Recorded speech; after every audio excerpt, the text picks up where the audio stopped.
He is the Deputy Chairman of the South African Institute of International Affairs, an independent think tank, a regular media commentator and analyst on political and economic issues. He has been a journalist while he was in exile in Zimbabwe, as well as in the UK. Mr. Mbeki is a brother to our former president, Thabo Mbeki, and is a well-known, independent, outspoken speaker.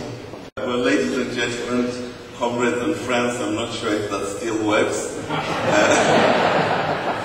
It's really great for me to be in Red Location and to be in Port Elizabeth and in the Eastern Cape.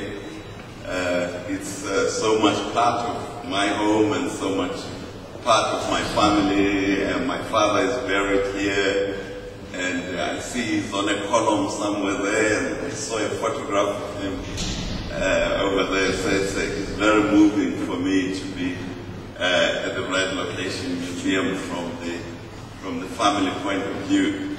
But I was just explaining to my sister here from the Herald, who I am grateful to them for organizing this together with the university, that we shouldn't forget that actually the purpose of the gathering is to sell the book. I thought that I should try and prepare a non-controversial speech because I have been hammered by my leaders in the ANC for trying to say what needs to be done to improve this country. They actually don't want to hear this message. In fact, I have a note here which was sent to me a couple of days ago by the Citizen, which was a denunciation of me by the ANC. ANC comes out guns blazing to defend its policies.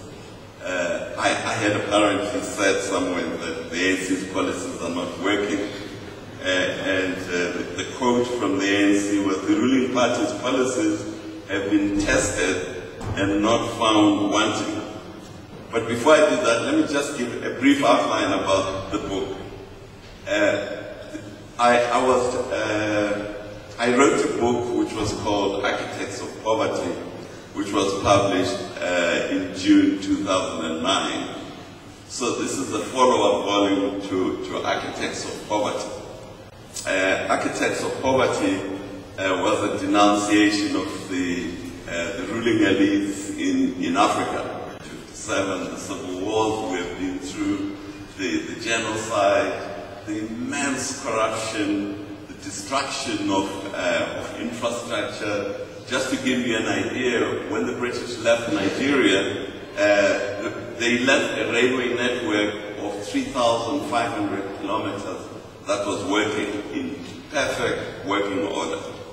I had a discussion one day with Obasanjo about, we had a construction company, so we were very interested in railway construction.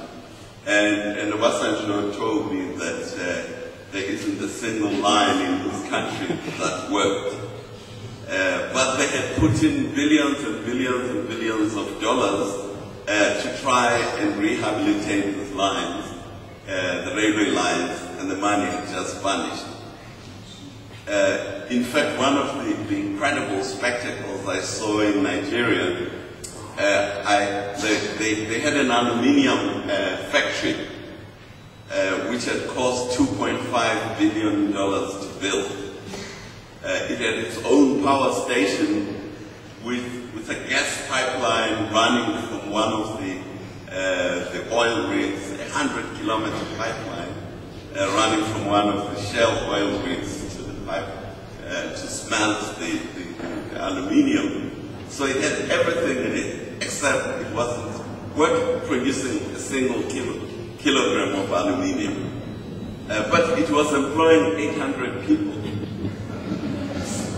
So eventually this factory was sold to a Russian company. Now, remember, it cost $2.5 billion. That's what the cost of building it now. How much of it went into private pockets, how much went overseas, that's not. But it was actually in a condition to work, although it wasn't producing. So, but this plant eventually got sold for $200 million to a Russian company. So this just gives you an idea of what corruption by Africa's rulers have done. So anyway, I got very angry and I wrote this book, Architects of Poverty.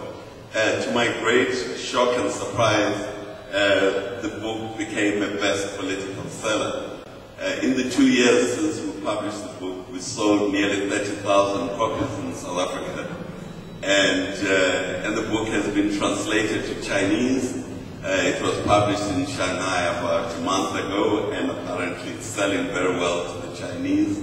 And there is a professor who is now translating into Spanish. So the publisher, being a good British capitalist, the company is called Macmillan, they decided they were onto a good thing here with this denunciation of the bad guys in Africa. So they said, we have to have another book on the subject. But they said, now this must be about solutions. Now, I definitely don't have solutions. I'm very good at denouncing the wrongdoers, but coming up with solutions, that's not my department. In my career as a journalist, that was my assignment, was to denounce apartheid, denounce Ian Smith, denounce wherever I had to be denounced, the Americans in Vietnam, and so on. So coming up with solutions was never my side. So I persuaded Macmillan that I know lots of people who have solutions. And so they said, okay, you edit the book. So I went to find these people who have solutions. So that's what Advocates for Change is about. It's an all-Africa book, an all-African book. The contributors are South Africans, you have Zimbabwean contributors, you have Mauritian contributors, Kenyans. So it's a joint venture by African experts.